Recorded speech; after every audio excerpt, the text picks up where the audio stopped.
This is a teardown of an AT&T 1600 desk phone. And this little base plate here kind of pops off somehow. I had to throw it on the floor to figure it out at first. But then I made the mistake of putting it back on so I could show how to remove it. And I don't know how now. Looks like there's some locking tabs.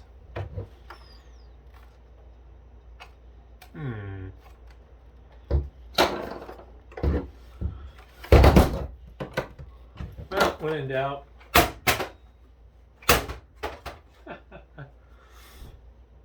Oh, that's how.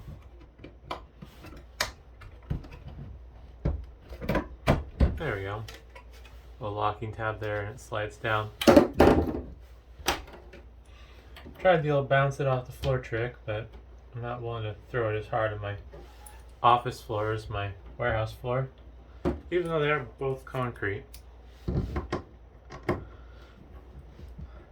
a couple screws holding this together, and I'm not using the right screwdriver for this. These are in tight. Should just be coarse thread plastic screws. Oh wow, that's way longer than I was expecting. It's still going.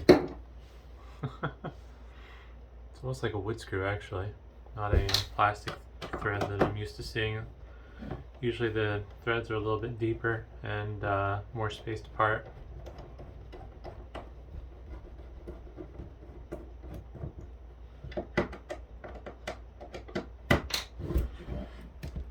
Really gotta twist it hard. Golly. Getting there. There we go. One more. Oh man.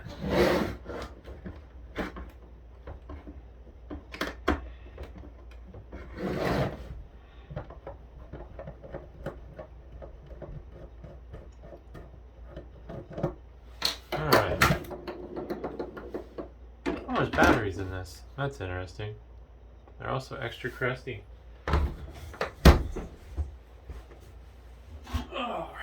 Let's find something to dump this battery corrosion into.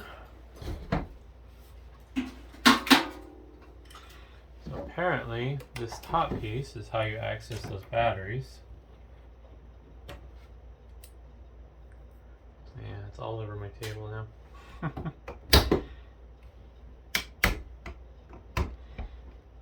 Somehow.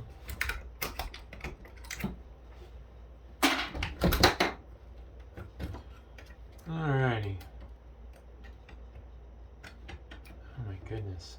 What an annoying design. I have to push both these tabs down to release this cover and then lift it up. Oh man.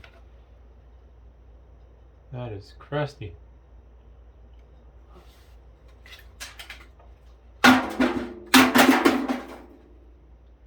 Oh wow. There's 4 AA's in this phone.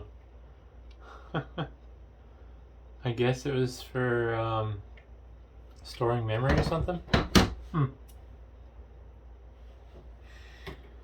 Oh, and this is definitely old school looking. I don't remember what this color of PCB is made out of, but yeah, I don't know.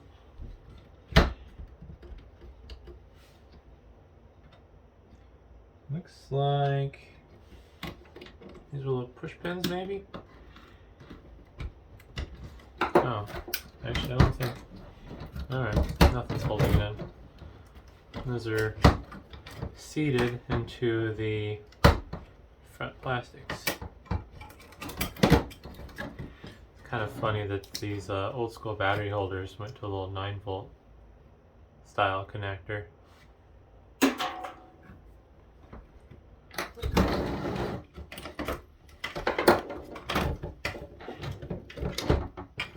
Flat flex cable for the buttons. That just disintegrated. Also, it's a little wider than the slot they cut in the PCB. That's a weird choice. There we go. Not much to see here. just buttons. Wow, that don't even feel good. There's no tactile feedback of any kind. It's just a thin membrane, I guess. Let's see. This little thing here. And then... Oop, I'll lose my eye. Little piece of flying everywhere. Might put a noise warning on this as well. I don't care. That'll go in the bin. Huh. Well, this is the phone's brains and stuff. I'm not sure what this was capable of storing. I mean, phone numbers, I suppose, and contacts. It's the switch for it to tell if the handset's down or not. Lots of old through-hole components. I wonder if this transistor is anything standard. Oh, yep, good old 2N3904.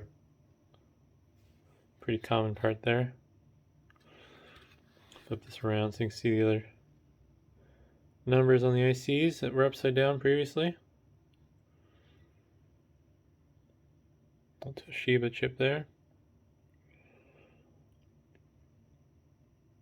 Looks like it has two buzzers. I'm not sure why. Maybe for a quieter ringtone. Or ringing, I guess.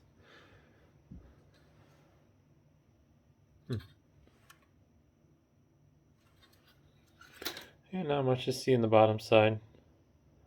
All the components are basically on the top. Little display here.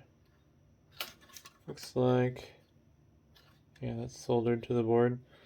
The display has its own control circuitry attached to the PCB. There's probably more brains on the display than there is the rest of the phone. But hopefully that's interesting, and thanks for watching.